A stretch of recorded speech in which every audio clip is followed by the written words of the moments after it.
All right, I will say good morning. Let us begin.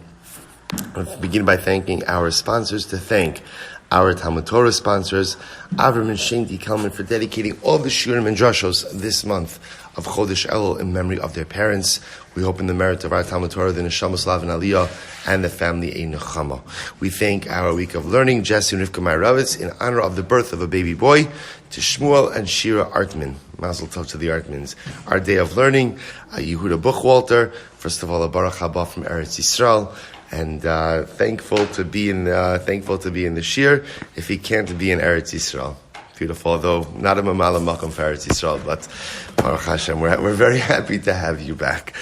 The Daf Yomi sponsors for today, the Plunka Family, in commemoration of the yahrzeit of Rabbi Yehuda Loew ben Bezalel, Maharal of Prague, today on the 18th of Elul.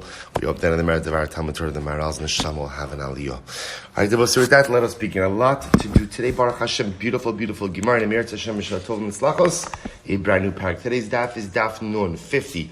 We are picking up in Eretz Hashem. I believe we left off with Amar Rabbi Lazar, Gedola Gemilas Chasadim Yosef Minat Tzedakah. Is that about right?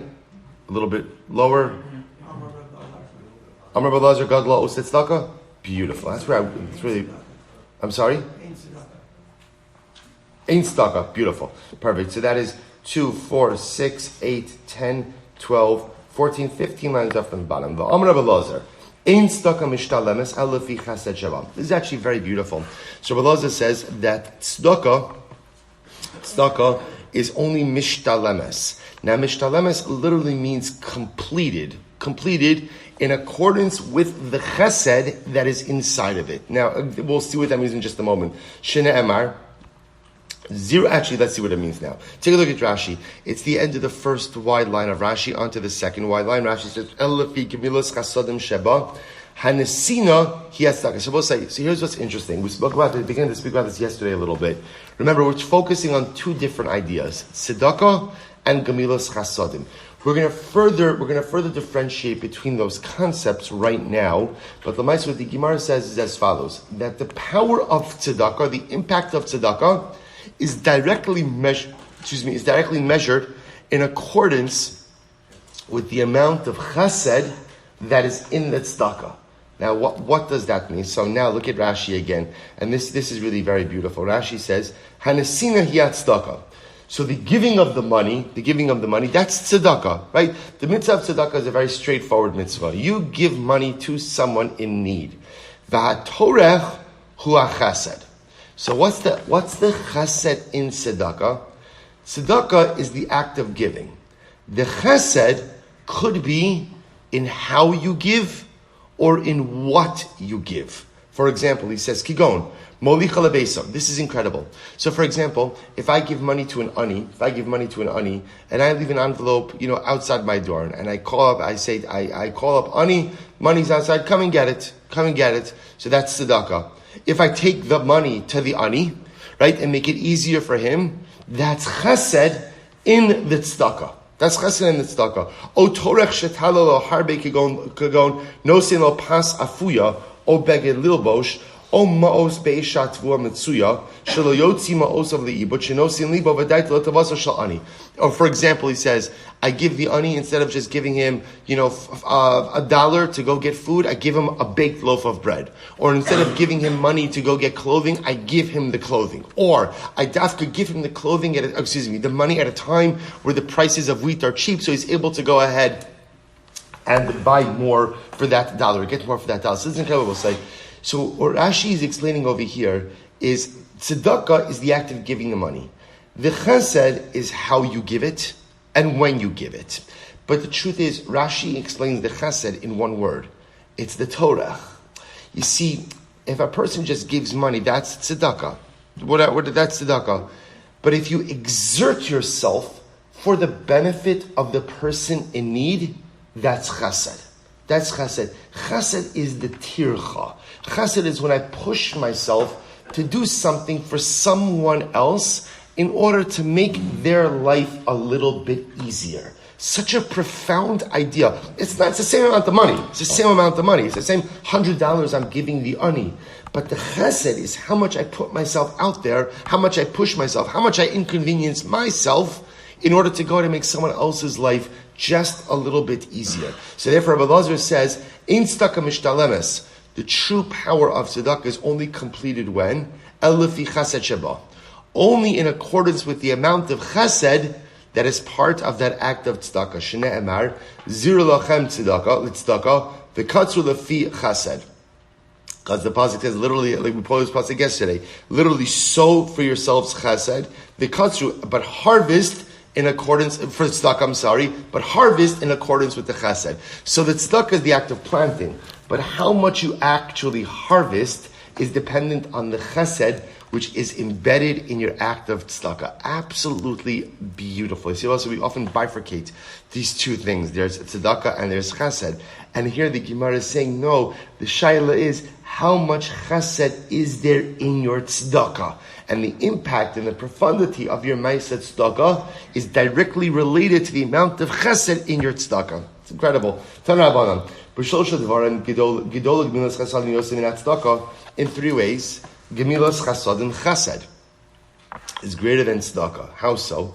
Number one, tzedakah b'mamono, gemilas chasadim bein begufo bein b'mamono. So tzedakah you do with your money, right? Tzedakah is giving of money. Chesed can be done with your money or with your guf. Right? Because remember again, what said is the interesting part. Tzedakah itself is under the umbrella of Gemilos Chasadim, of course.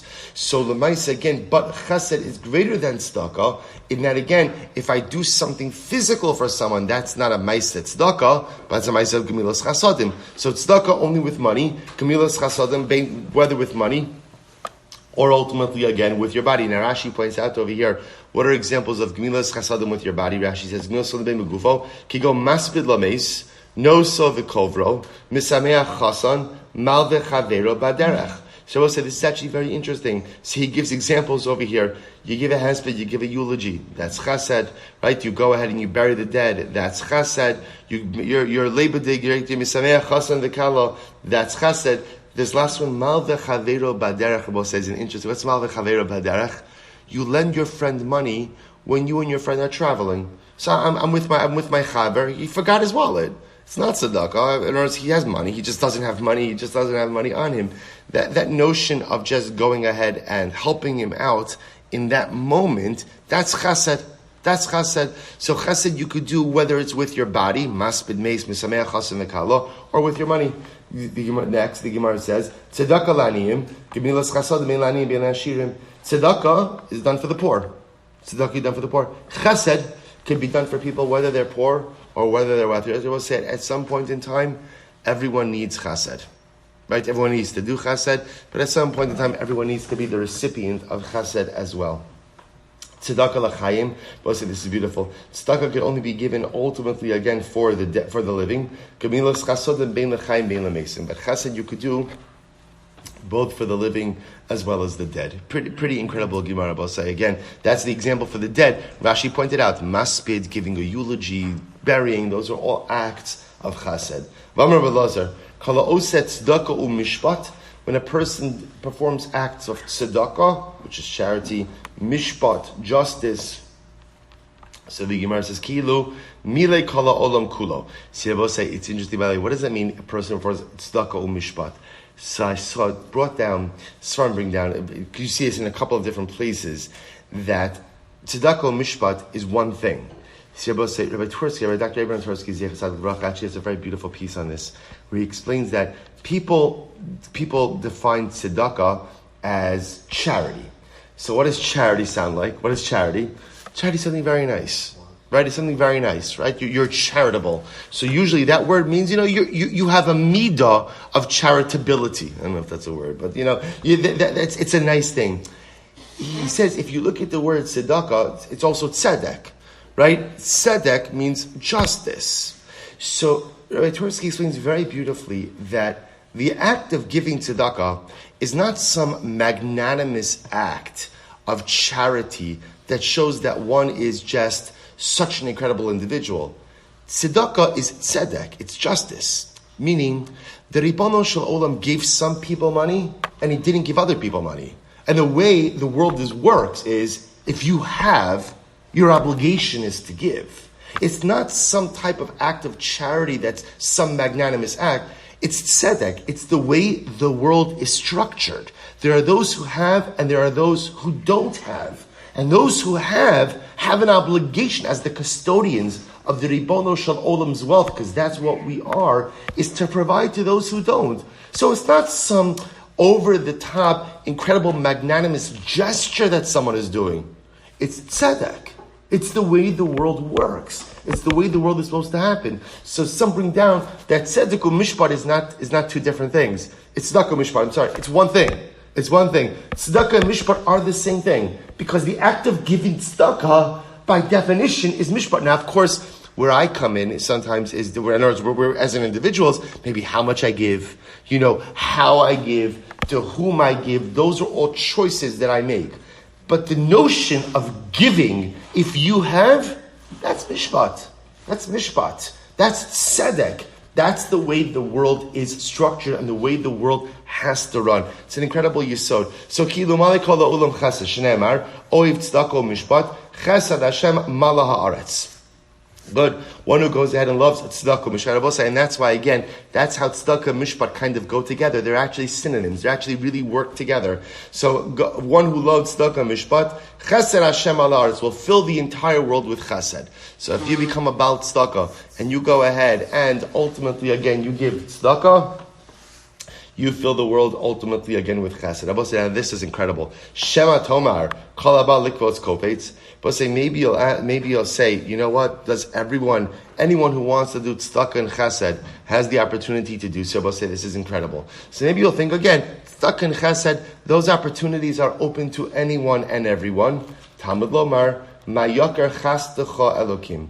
How precious are the chasadim of Hashem? Which sounds about say like what? The opportunities for chesed are not open to everyone. They're not open to everyone. Look at Rashi. Rashi says over here, Shema kol haba likvots, v'lasos tzedakah v'chesed kopetz, umaspikin umamtziin lo anoshim mehuganim lekach. You might think that whoever wants the opportunity to give tzedakah, the Ribono Shel Olam makes those opportunities available to him without reservation. Talmud lomar ma yakar. Tzarech lo seis leib v'litrach v'lirdof achareha. The challenge with tzedakah is knowing that you're giving to a legitimate source, right? Knowing that you're giving to a person who's truly in need. So you might have thought that opportunities for genuine tzedakah abound anywhere and everywhere. Pasuk says, "Ma'yakar chastecha." Real chesed, real tzedakah, sometimes it's hard to come by. So the Gemara says, Yochel af yarei shamayim kain. You might have thought even someone who has yirah shamayim might have difficulty finding tzedakah opportunities. Talmud lomar, the chesed Hashem olam va'ad olam al yireyav. The pasuk says the chesed of Hashem for all eternity is upon those who fear Him. Which means if a person possesses yiras Hashem, a person has a yirei shamayim, the Ribono Shel Olam presents him with opportunities for chesed. If I'm not a yirei shamayim, the opportunities for tzedakah and for chesed are a little bit harder to come by. So we'll say, what an incredible Gemara. Because what the Gemara is teaching us is something so beautiful. The opportunity to give tzedakah and the opportunity to do chesed is a schos. It's a privilege. On one hand, it's a mandate, like we just said before, tzedakah u'mishpat. It's the way the world works. If you have, it's your obligation and mandate to give. But it's a privilege to give. It's a privilege to give. And how do you know it's a privilege to give? Because the Ribono Shel Olam does not present everyone with opportunities for genuine tzedakah and with opportunities for genuine chesed. So if the Ribono Shel Olam presents you with those opportunities, I should say differently, who does He present those opportunities to? To the Yirei Shamayim. To the person who truly reveres and loves the Ribono Shel Olam. HaKadosh Baruch Hu rewards him, ultimately with the opportunities to give and the opportunities to do. So sometimes we feel like a little bit overwhelmed by all the things we're asked for. What a paradigm shift. Don't be overwhelmed. Say, wow, what a schus. Because if there are so many opportunities, if I'm being asked for so many different things, that must mean that the Ribono Shel Olam loves me. If He's presenting me with all of these incredible opportunities, that must be Kadosh Baruch Hu's placing these opportunities right in front of me. The Gemara says that's indicative of the fact that a person is a true Yirei Shamayim, because only Yirei Shamayim gets presented with opportunities. The rest of the people ultimately sometimes have difficulty finding genuine giving tzedakah or chesed opportunities. It's such a different way to look at when we're asked for something, not as something being put upon us, but an incredible schus that HaKadosh Baruch Hu is placing in front of us. It's so beautiful. The Gemara goes weiter. Any person who has chen. We'll say chen is one of those good words that does not really have a good English translation. Right? How would you translate it? Favor, right? I'm sorry? Charm, grace, right? Which doesn't really help all that much, right? It works better when you say that person has chen. Kind of everyone knows what it means, even though it's a bit difficult to articulate. But chen means all of these things, a grace, a charm, just a certain likability. You know what it is? When you see a person who has chen, it's almost like that person is genuine. Genuinity. It's another one for today. You can write that down. That's a new one, right? Right? So a person possesses that it's just a genuine person. Person who has chen, bi'adua shehu yarei shamayim. But we'll say chen is a reflection ultimately again of being a yarei shamayim, which I will say also often tells you it's good for us also because sometimes we don't care about what other people think about us. But it's important to care about what other people think about you because the Maisa, sometimes the way the world perceives you is a good mirror to where you're holding in life. And if you don't have chen, the Gemara says maybe a person has to check the Yirah Shamayim. So if a person has chen, I know that I'm a Yirah Shamayim. Shneimar chesed Hashem me'olam ba'ad olam al yireav. V'amar Elazar ma'id dichsiv Pia pascha b'chachma v'soras chesed alashon. Beautiful. Well, so you could use this one Shabbos night, right? What does it mean when it says her mouth is open with wisdom? V'toras chesed alashona, and the Torah of chesed is on her tongue. What does that mean? V'chi yesh Torah shel chesed, yesh Torah she'eino shel chesed. What does it mean, Torah's chesed? Is there a Torah of chesed, a Torah not of chesed? There are two different Torahs.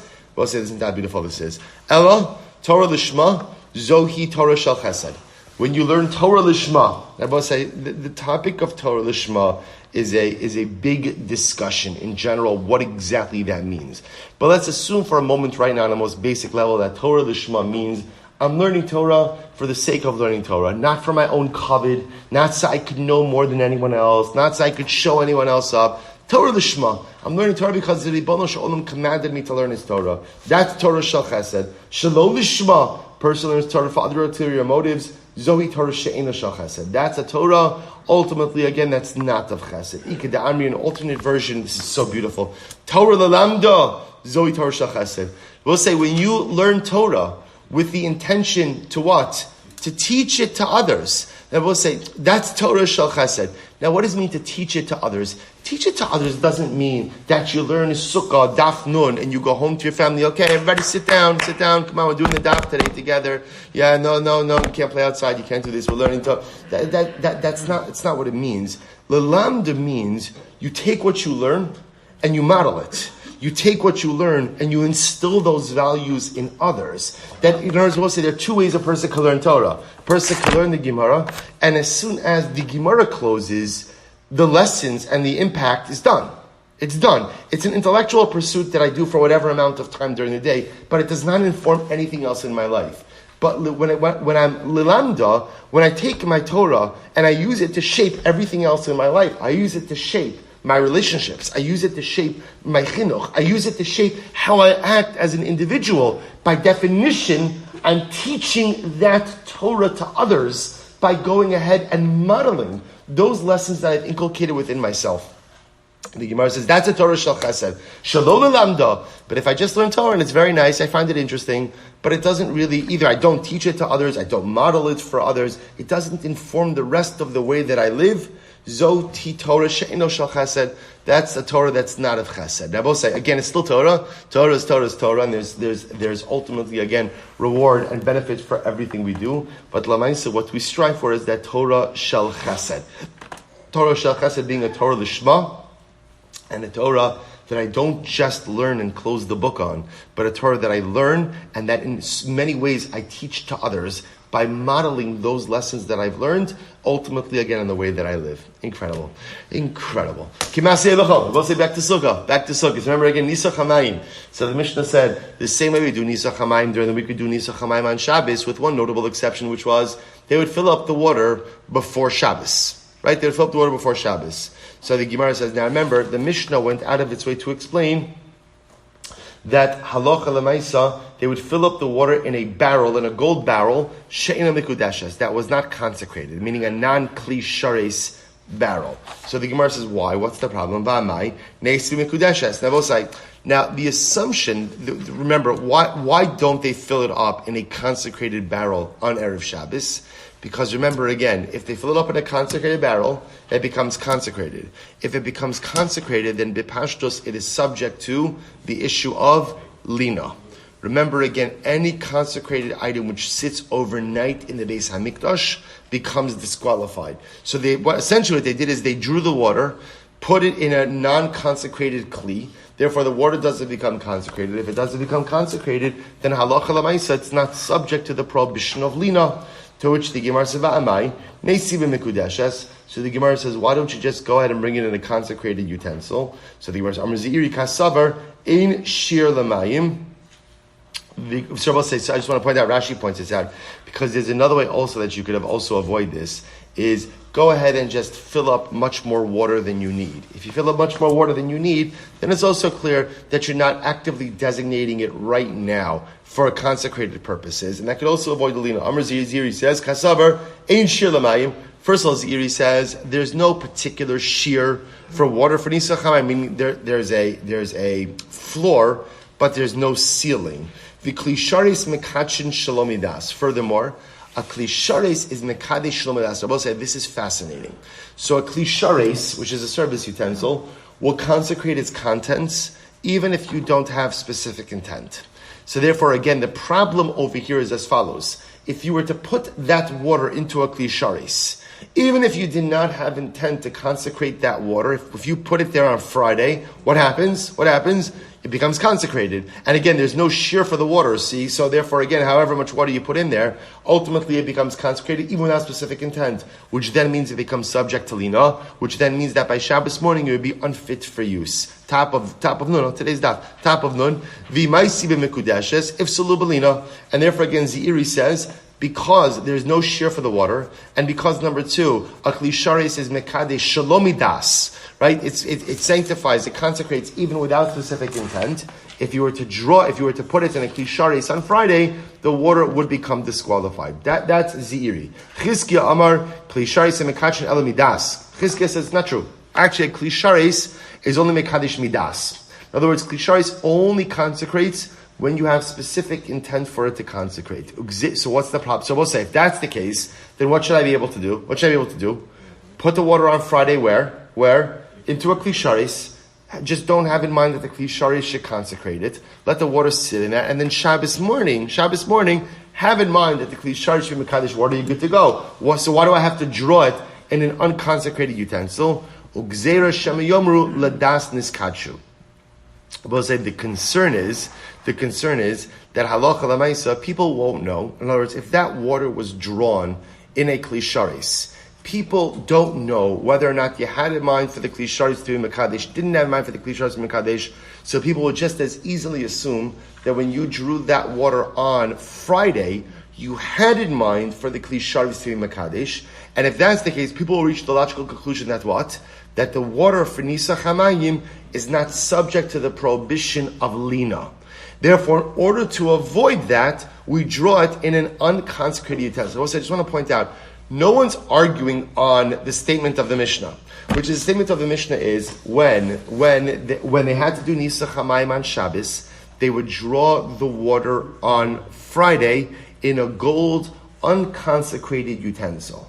Everyone agrees with that. We're just trying to figure out the why. So remember again, so Zeiri says, the problem is, klisharis is mekadesh shalomidas. So therefore, again, if you draw that water on Friday in a Kli Sharis, that Kli Sharis automatically sanctifies it, whether you want it to or not. And therefore, by the time you get to Shabbos morning, you have a problem of lina, of the water having sat in the Kli Sharis overnight. So therefore, you have to draw it in a non-Kli Sharis. Chizkiah says, not true. Kli Sharis is only Mekadesh Lidas, which means technically you should be able to go ahead and draw the water on Friday in a Kli Sharis. But what's the concern? People don't know if you did have das or you didn't have das on Friday when you drew the water.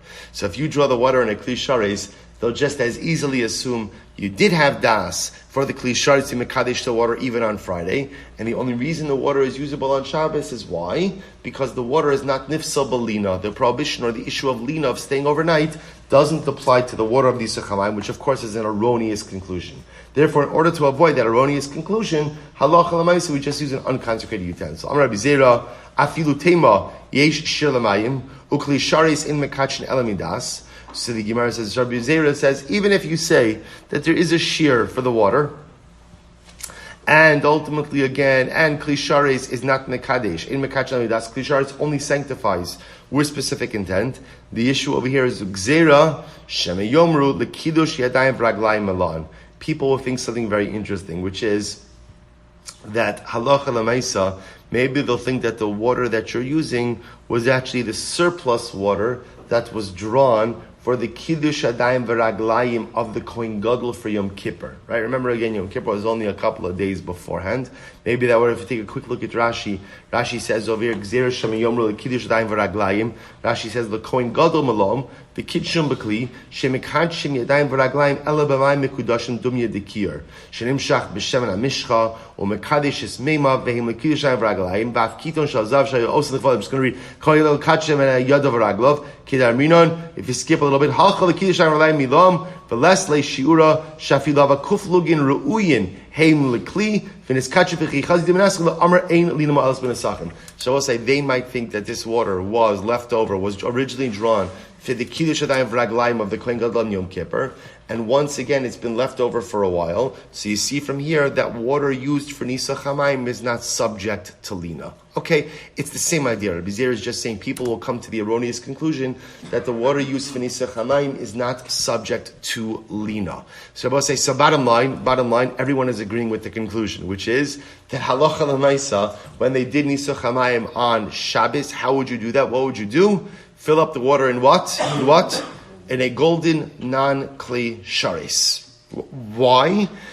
Either because, according to some, that Kli Sharis will be mekadesh the water on Friday, and therefore again will invalidate the water by Shabbos morning because of lina. That some hold is an actual issue, and some hold no. The Kli Sharis, even if you're to put in Kli Sharis only consecrates midas with specific intent, which means that you could fill it up with a Kli Sharis on Friday and let it sit overnight because it's not mekudash yet. But there's a problem of perception. People don't know that and may draw the erroneous conclusion that the water sat overnight yet is still usable because it's not subject to lina. So again, the only machlokis, I will say here, there's two machlokim that exist. Machlokis number one is yesh lamayim shir, ein lamayim shir. Is there a ceiling amount for nisuch hamayim? And machlokis number two is Kli Sharis mekadesh shalom midas or only midas. Is a Kli Sharis sanctifies something again only with specific intent or without specific intent? I will tell you that on that piece, the Rambam paskins that Kli Sharis is only mekadesh midas. That ultimately a service utensil only sanctifies or consecrates the contents if there is a specific intent. Good. So the Gemara goes weiter. Nishpacha onis gala. So remember again, the Mishnah said that if the water spilled or the water becomes uncovered, right? Ultimately, again, they would replace the water with water from the kiur, right? So remember again, this gets into a general issue of mayin megulin, right? That ultimately, again, water that was left exposed, that was left open overnight, one is not supposed to drink mayin megulin. We saw this in brachas, right? So you leave a cup of water out overnight, you should not drink it the next morning. Why not? Chazal were concerned for what? For snake venom, right? That a snake may go ahead and inject its venom into the water, and it's problematic. I'll just point out the issue of mashkin megulin, which is a halacha in Shulchan Aruch. The issue of mashkin megulin, why aren't we careful? Well, some people are careful with this today. Why aren't we as careful with this today? So the Aruch HaShulchan has a piece where he explains on a very simple level, because you live really in places with poisonous snakes running around, Baruch Hashem. So therefore again, the issue just has kind of been obviated. So because it was a responsive halacha to an actual situation, people have generally become, but there are people who are definitely still machmir on this even to today. In any event, the Gemara says, Va'amai, le'avim misnenes, why can't I use the water? Suppose so here's the situation. I brought in water for Nisach HaMayim. I was left open overnight. Mishnah says I can't use it. Why can't I use it? Let me just run it through a strainer. and it'll be usable. Why? The Gemara says, our Mishnah must not reflect the view of Rabbi Nechemia, because what does Rabbi Nechemia say? Disanyo, misanenes, yesh ba mishum gilui. Even if you go ahead and you run the liquid through a strainer, ultimately, again, it's still going to be prohibited because of mashkin magulin. Ultimately, liquids left uncovered. Nechemia, no. Imasai, when is it problematic? Only bisman shatachtona magula. We'll say now the strainer that they're actually referring to over here is for making spiced wine. Rasha's konditon. So again, just so you understand, there were like two receptacles. There was an upper strainer and then a bottom receptacle. Ultimately, again, that caught the strained liquid. That caught the strained liquid. So Nechemia says, when do we say that even if you strained the liquid? Now, what's the point of straining the liquid? Why are you straining it?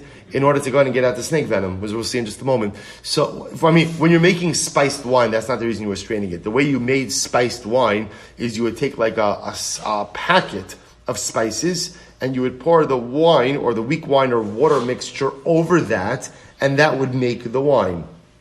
Rabbi Nechemia says over here, ultimately, again, if you're trying to strain a liquid that was left open, the only time the strainer doesn't work is if the bottom receptacle is open. Because if the bottom receptacle was left open, then what? Then the snake could have come to that and injected its venom in the bottom receptacle. However, but if the bottom receptacle was covered, even though the upper one was left uncovered, Ein ba mishum gilui. There's no issue of mashkin magulin, of uncovered liquids. Why? Mipnei sha'aras nachash dome l'svug. Because snake venom is like a sponge. Tzaf va'omid bimkomo. Often it floats in place. So we'll say, so the point the Gemara is making over here, let's get back to the Beis HaMikdash. So even if you left the water for the Nisuch HaMayim uncovered overnight, what's the big deal? Just run it through a strainer. Because one thing that everybody agrees with is that what? If there is venom, you will get that out. You will get that out through the strainer. So why not just run it through the strainer and use the water? To which the Gemara says, Afilu tim Rabbi Nechemia. No. Even Rabbi Nechemia would agree that over here by Nisach HaMayim, you can't employ that process. Why? The Gemara says, Imadaram Nechemia lehedyot. When did Rabbi Nechemia say that you could run the water through a strainer and therefore use it? That's for common mundane use. So you want to drink your water, you want to drink your wine that you left out at night, but you're concerned about chazal's enactment the mashma megula, no problem. Run it through a strainer and you're good to go. However, the Gemara says, but for the Beis HaMikdash, mi amar. Ultimately, again, Rabbi Nechemia say that. After all, v'lesei Rabbi Nechemia, hakriveu na lepchasecha, hayitzircha yisa panecha amar Hashem tzivako. So also the Gemara over here quotes the pasuk from Malachi. So Malachi says, the first part of the pasuk is, v'chi sagishun iver lizboach. Ein vara v'chisagishu pisef v'chola. So Rabbi Malachi said, would you bring a blind animal, a sick animal, a crippled animal to offer up before HaKadosh Baruch Hu? Well, so essentially the idea is, when you offer things up before the Ribbon Shalom, you do it b'derech kavod. So to start going ahead and straining water to make sure there's no snake venom for something that's going to be part of the mizbeach, it's not right. It's not appropriate. So again, you have a personal issue of mashkin megulin, and you want to remedy that by running your wine or running your water through a strainer. Absolutely, it works. On a utilitarian level, it works. But for Gavoa, for the Beis HaMikdash, for actually service purposes, no. Well, once there's a chashash, we just don't use that water and we'll replace it with new water as befitting the covet of temple service. Beautiful. We'll say Hadrin Allah, Lulav Vara. We'll say Mazel Tov. Let's say now, we are going to get into a parak, which is just, every parak is beautiful, and every parak is special, right? Just like every question is good, except the ones that aren't, right? But Lamaisa, every parak in Shas is fantastic. Also, we're going to see some beautiful, overwhelming Agadah over here, and what's great about it is, Eretz Hashem heading right into the Yom Tovim, which is our Sukkah is going to be enhanced. It already has been enhanced by so many of the Gemaras that we've seen.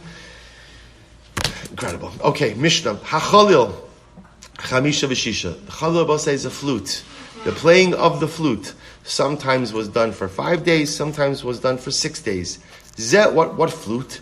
Zel Hachalil shel beis hashoeva. And this ultimately again refers to the flute that ultimately again was played in the Beis HaShoeva. Now we'll discuss what the Beis, if you look at Rashi says over here, Beis HaShoeva, Kol Simcha Zu Eina Ela B'Shel Nisach HaMayim. So we're going to speak about the Simchas Beis HaShoeva. Now the Simchas Beis HaShoeva was the celebration that took place around the Avodah of Nisach HaMayim. Incredible simcha that took place. Now again, I want to just point out, we've spoken about Nisach HaMayim. We have not really spoken about the symbolism of Nisach HaMayim. Why exactly? Remember again, Nisach HaMayim is incredibly dramatic and unique because we have plenty of libations, plenty of Nisachim. They're just usually wine, right? Sukkot is the only time we do a libation of water. So we'll discuss the symbolism of that. I mean, it's kind of self-evident from the fact that Sukkot itself is really the beginning of the rainy season.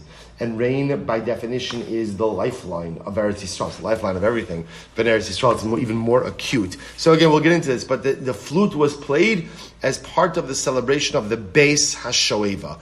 Beis HaShoeva, again, we'll see the Nisach HaMayim. But ultimately, again, this playing of the flute is not Docha Shabbos, and it's not Docha Yom Tov. Now, I will say, we're going to see over here why that is exactly, that the playing of the flute is not Docha Shabbos, not Docha Yom Tov. Now we understand, by the way, why sometimes the flute was 5 days, sometimes the flute was 6 days. How so? If Halacha L'maisa, the first day of Yom Tov coincided with Shabbos, right, then you would play the flute for 6 days.